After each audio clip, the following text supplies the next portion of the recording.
반갑습니다. 5월 12일 수요일 새벽 말씀을 올리겠습니다. 시편 88편 1절과 2절입니다.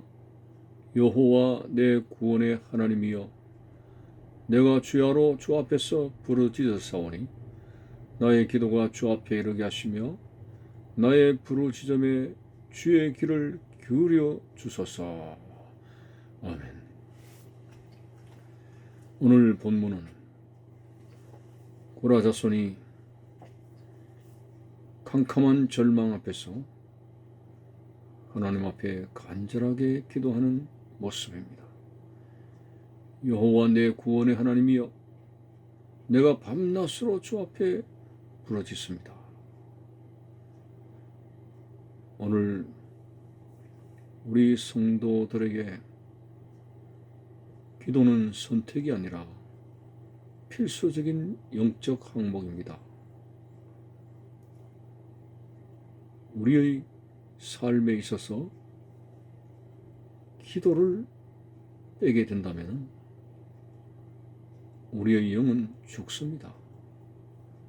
영이 죽었다 하는 것은 하나님과의 관계가 끊어졌다 이 말입니다. 그러면 어떻게 되겠습니까?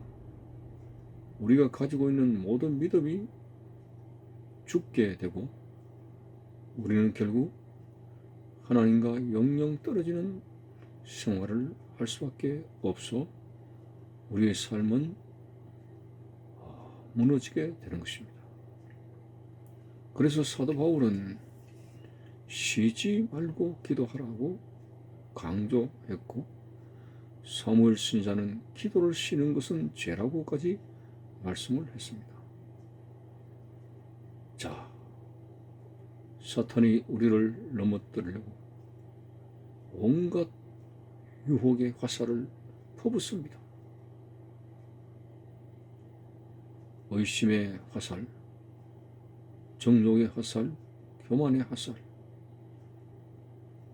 불안과 염려의 화살, 여러 가지로 우리 속에서 내어뱉는 죄악의 유형들, 이런 사탄의 공략 앞에서 우리가 무슨 재간으로 그런 사탄의 계계와 술수를 이겨나갈 수가 있겠습니까? 기도라고 하는 것은 하나님을 의지하게 되는 신앙 고백적 표현입니다. 내가 할 수 없기 때문에 하나님 앞에 기도하는 것입니다. 다시 말해서 우리는 아무것도 할 수 없는 존재라고 하는 사실을 알아야 됩니다. 주님께서 이렇게 말씀하셨죠. 너희가 염려한다고 해서 식물의 키를 한 자나 더 할 수 있느냐? 인간이 하나님 앞에 깨달음이라고 하는 것은 내 스스로의 힘으로 아무것도 할 수 없다는 사실을 발견하는 것입니다. 그때부터 우리는 간절한 기도가 되는 것이죠. 오직 주님께서 은혜를 베풀어 주시고 우리의 기도에 응답을 해 주실 때 우리가 가능하다는 사실을 사도 바울의 고백을 통해서 알 수가 있습니다. 뭐라고 했습니까? 내게 능력 주시는 자 안에서 내가 모든 것을 할 수 있다고 말씀하지 않습니까? 그는 참으로 하나님 앞에 많은 은사와 능력과 계시를 받았습니다.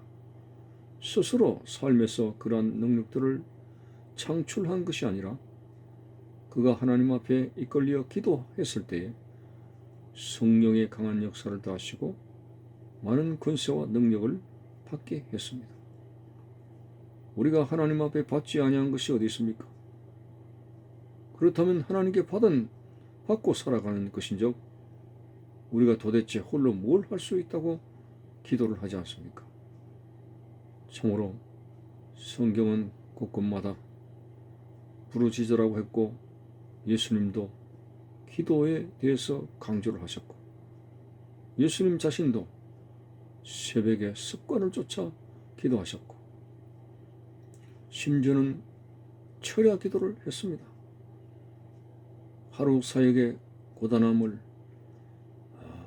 가지시고도 무리를 다 보내신 후에 산에서 밤이 맞도록 간절하게 기도하신 모습, 전능하신 하나님의 아들이시지만은 결코 기도를 게을리하지 않았습니다. 여러분, 기도하지 않는 신자는 사단이 볼 때에 허수아비 신자에 불과합니다. 사탄의 바람만 불어도 날아가버리는 신자입니다.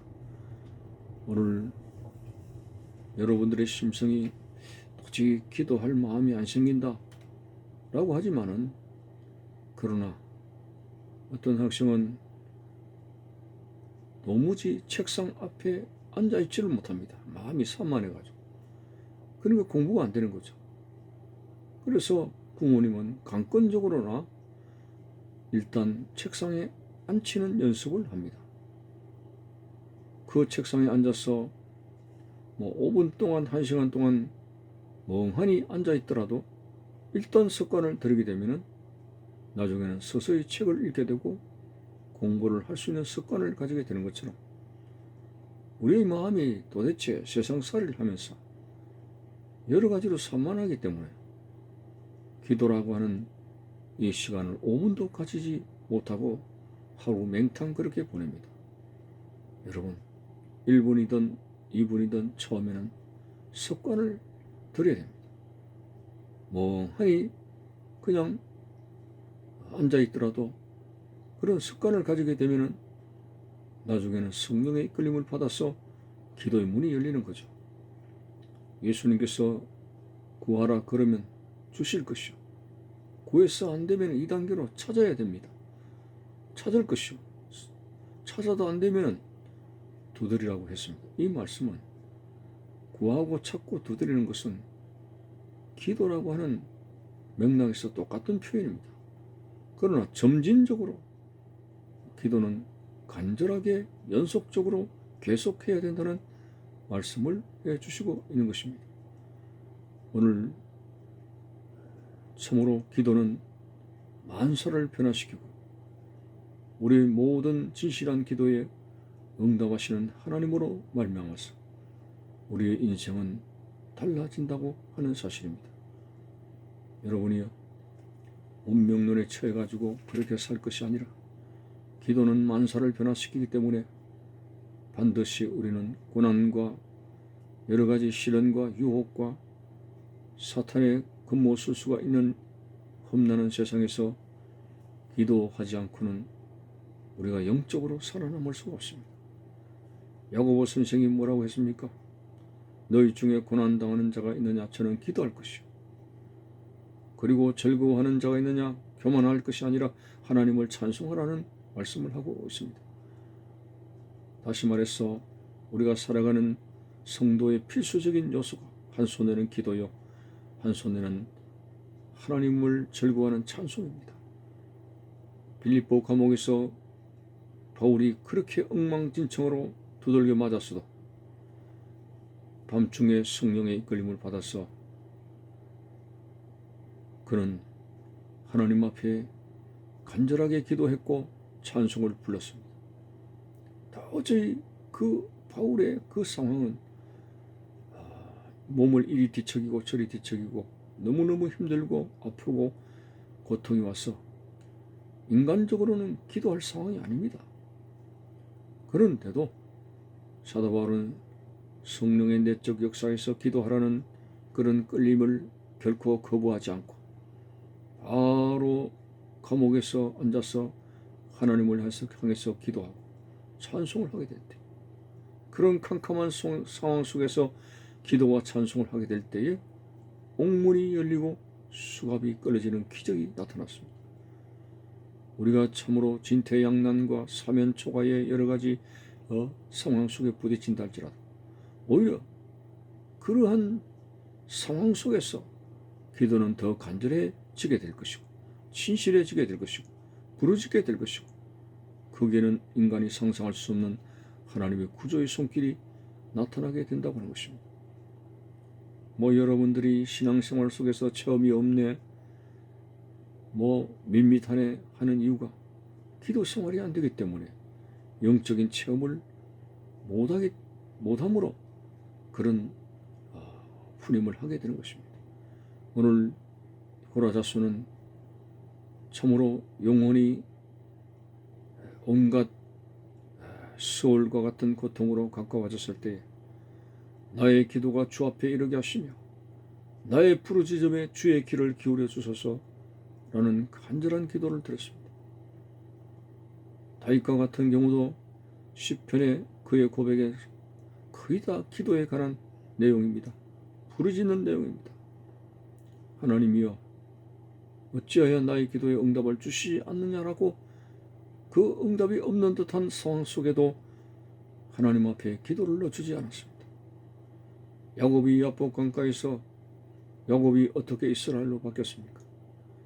하나님께서 그에게 기도할 수 있는 시간을 주셨습니다. 기회를 주셨습니다. 그때 야곱은 그 기도할 수 있는 기회를 놓치지 않고 간절하게 천사를 붙들고 부르짖었을 때 야곱이 이스라엘로 바뀌는 그런 인생의 변환의 역사가 나타나게 되었던 것입니다. 여러분, 오늘 참으로 여러 가지 역병과 여러 가지 앞날이 캄캄한 오늘날의 시대에 있어서 이 캄캄함을 뚫을 수 있는 마치 산을 뚫는 굴삭기처럼 절망을 뚫는 굴삭기가 뭡니까? 바로 기도입니다. 하나님은 내 삶에 기도하게 될 때 개입하시고 기도하게 될 때 역사하시고 기도할 때만이 우리를 도울 수가 있습니다. 여러분, 허수아비 신자가 되어서는 안 됩니다. 기도를 작게 생각해서는 안 됩니다. 그까지 그 기도라는 그런 생각을 버려야 됩니다. 우리는 아무것도 할 수 없다는 그런 바닥치는 인생이라고 하는 사실을 깨닫고 정말 하나님을 의지한다는 바른 신앙의 삶의 자세가 하나님 앞에 기도하는 것이죠. 저 히스기야가 아수르의 침공에서도 다른 어떤 작전과 지시를 하지 않았습니다. 먼저 하나님 앞에 간절하게 기도했을 때 그날 밤에 하나님께서는 히스기야의 기도를 들으시고 아수르 군대를 물리쳐 주셨습니다. 심지어 그는 죽을 병에 걸리게 되었을 때 하나님이 네 인생을 정리하라고 했을 때도 히스기야는 펑펑 울면서 기도했을 때 하나님은 이사야 선지자를 통해서 내가 네 기도를 들었고 눈물을 보았노라고 응답을 해 주셨습니다. 여러분, 하나님께서 우리 성도들의 진실한 기도, 하나님의 뜻 가운데 하는 기도를 결코 외면하시는 분이 아닙니다. 심지어는 예수님께서 길을 가실 때에 소경이 다윗의 자손 예수여 나를 불쌍히 여겨달라고 했을 때 주위의 사람들은 야단을 쳤죠. 소경 주제에 뭘 예수를 만나겠다고 고함을 치느냐고. 다른 사람들은 다 소경을 무시했지만 예수님께서는 부르짖는 소경 그 자리에 가서 내가 너에게 무엇을 하여 주기를 원하느냐라고 묻고 계시는 것입니다. 예, 보기를 원합니다. 내 소원대로 될지어다라고 소경의 눈을 떼어주셨습니다. 참으로 우리 하나님께서 우리의 기도를 외면한 적이 있습니까? 예수님께서 피곤한 사역 가운데서도 부르짖는 자의 그 소원을 들어주지 않은 적이 있습니까? 오늘날도 마찬가지입니다. 여러분, 사탄은 우리보다 더 능력이 대단합니다. 권세가 막강합니다. 이런 사탄의 계계를 우리가 무슨 재간으로 물리치겠습니까? 하나님을 의지하는 것밖에 없습니다. 그래서 매일같이 나를 넘어뜨리려고 온갖 유혹의 화살을 쏘아대는 우리에게 있어서 정말 믿음의 방패를 휘두르면서 하나님 앞에 간절하게 기도할 때, 매일같이 시간을 정해놓고 기도할 때 어둠의 근세는 떠나가게 되고 시험에 들지 아니하며 신앙의 길을 바르게 갈 수 있습니다. 예수님께서 제자들에게 너희가 시험에 들지 않게 깨어있어 기도하라. 사탄의 시험을 무슨 재간으로 물리치겠습니까?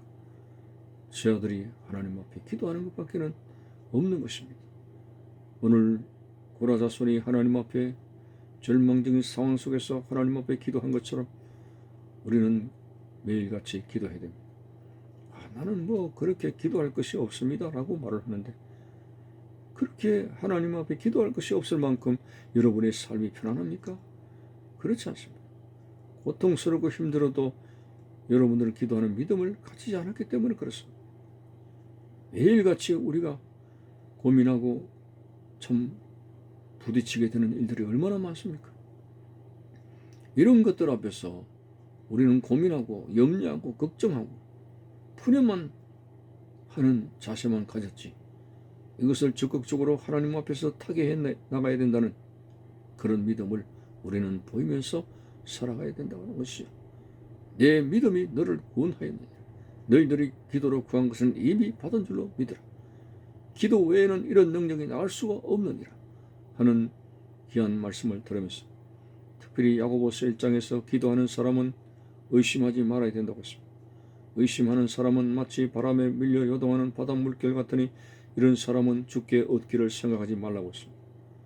반드시 믿음을 가지고, 반드시 간절함을 가지고, 정직하고 진지하게, 중언부언하지 아니하고 하나님 앞에 오늘도 간절하게 기도할 때 여러분의 기도를 통해서 응답하셔서 여러분을 이끌어 가시고, 여러분이 응답하시고, 여러분이 역사하시고, 여러분의 문제를 해결하시는 좋으신 하나님인 줄 믿습니다.